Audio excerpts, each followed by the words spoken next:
Ang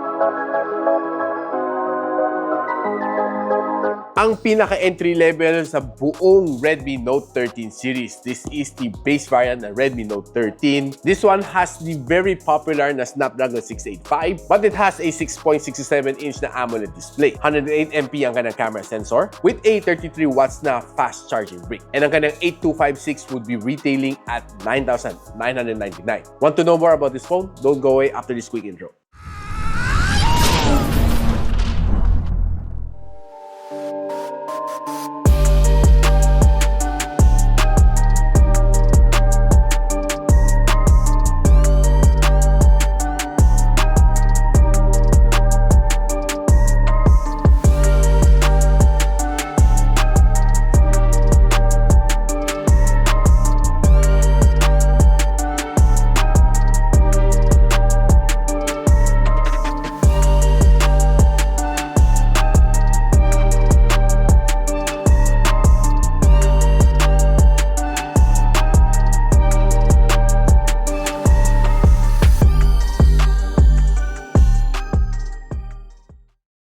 Now, one thing na mapapansin mo sa phone na ito, it looks almost similar to that of this one, si Redmi Note 13 Pro na 4G variant. Except mas maliit ang kanyang camera module, so this one looks a little bit cuter. Eh makita mo 108MP ang nakaprint dito. Now, ang form factor and feel is almost the same dun sa kanyang Pro variant na 4G, and I would say na really nice naman ang kanyang grip dito sa likod, except sobrang daming fingerprint smudges dito sa likod, which I hate to wipe every now and then. And one noticeable thing dito is hindi ganun kakapal ang kanyang camera bump. And nandyan ang kanyang audio jack pa rin. Yung mga bezels na dito is symmetrical, though it's a little bit thick.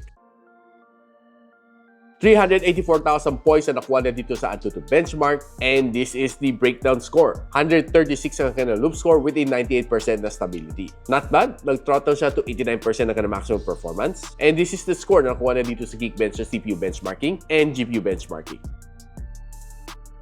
Now, one good thing dito sa kanya is that AMOLED na ang display niya, 6.67-inch, quite big. And it also comes with a 120Hz of screen refresh rate with a 1,800 nits sa kanyang maximum brightness. This one is being protected by the Corning Gorilla Glass 3 and meron siya 88% na screen-to-body ratio. So, one good thing naman dito sa kanya when you're scrolling naman sa mga social media sites and of course sa mga reels and mga shorts, mabilis naman ang scrolling dito, magandang experience ko dito sa kanya. And if you're watching naman mga video dito sa YouTube and sa Netflix, I would assure you na talagang mag-enjoy ka dito dahil maganda naman kanyang display. Pretty decent for its price point. Now, there are some other smartphones that at this price point, wala siyang loudspeaker na pangalawa, which is the stereo speaker. This one has 3 holes dito sa ibabaw and 5 holes dito sa ilalim. So, let's quickly check ang kanyang sound quality.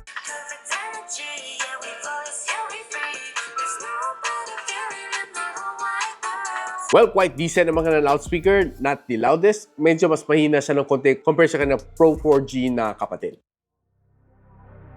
This one has a 5,000 mAh of battery supporting up to 33 watts of fast charging. So, charging from 0 to 100 takes around mga an hour and you have to complete the charging cycle. And ang battery nito, kayang-kaya naman na magtagal ng one whole day as long as you're not a heavy gamer.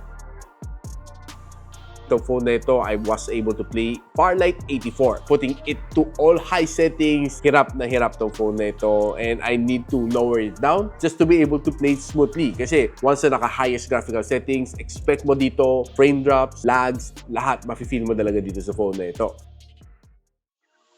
Napag-usapan natin kanyang camera modules dito. This one has a 108MP na main camera sensor with OIS, 8MP na ultra-wide sensor, 2MP na macro lens, and this one can shoot up to 1080 and 30. And ang kanyang front-facing camera is a 16MP camera which can shoot up to 1080 and 30.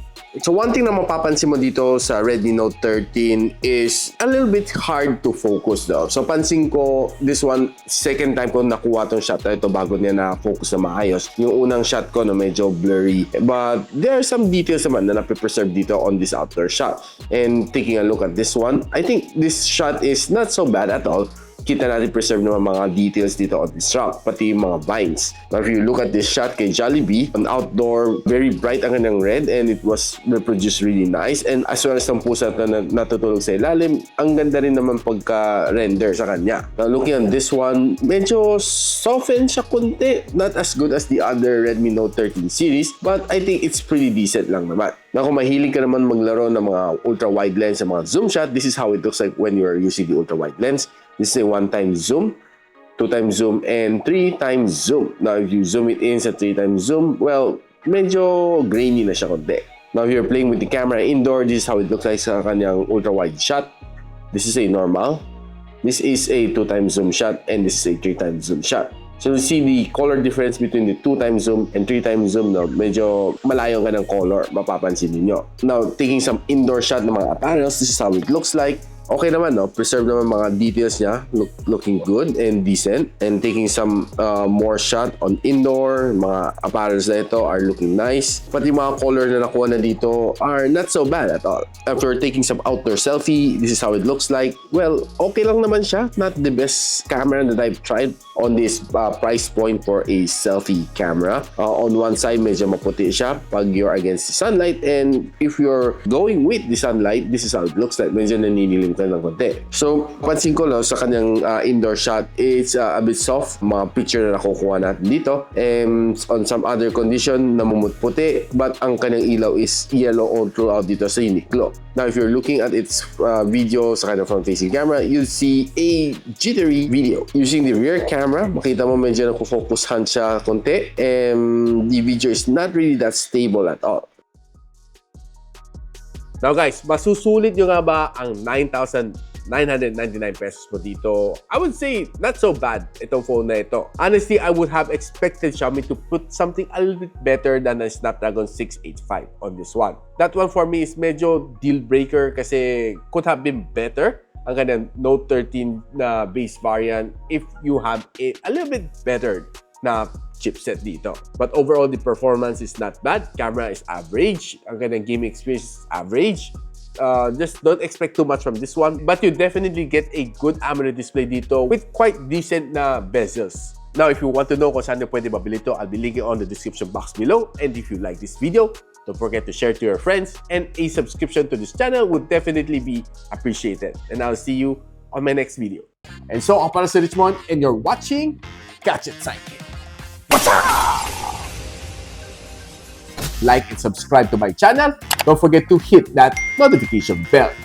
For one of my latest uploads, click the dito. And for one of my popular uploads, click here.